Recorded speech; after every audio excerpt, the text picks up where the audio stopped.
Welcome to Beyond the Screen, Day 3 Economic Transition. My name is Lawrence Mwanza. Following debt restraints, Zambia tends toward a structured economic reform. In this episode, we explore Zambia's engagement with the International Monetary Fund and reforms attached to financial support, including fiscal discipline, subsidy reforms, and transparency. We ask, what do these reforms mean in theory, and how do they affect everyday life? Let's find out after the break.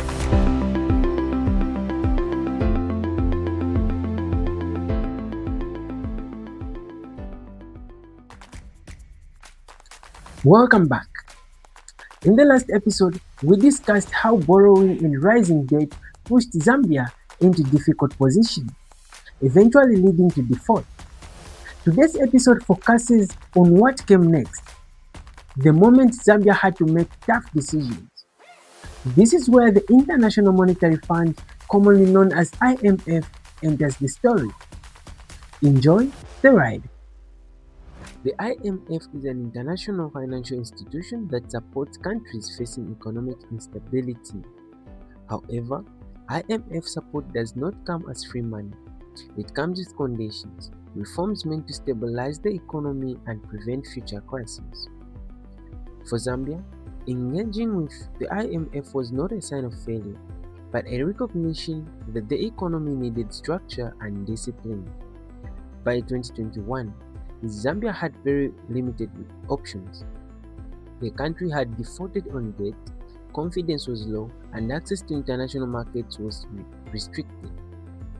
Engaging the IMF became necessary to restore credibility, unlock support from other partners, and begin the process of economic recovery. The IMF program focused on a few key areas.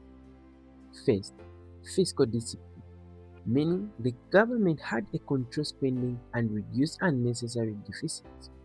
Second, transparency, especially in how debt was recorded and managed.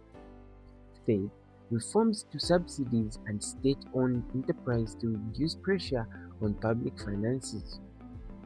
One of the most sensitive aspects of IMF reforms involves subsidies.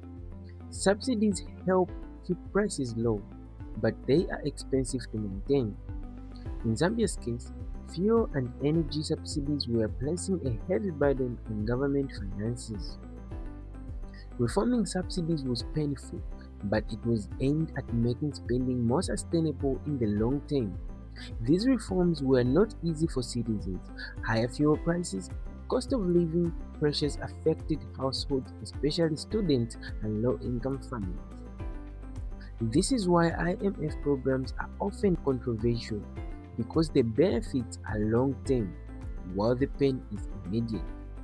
Despite the challenges, the IMF program helped Zambia unlock financial support from other institutions like the World Bank and cooperating partners.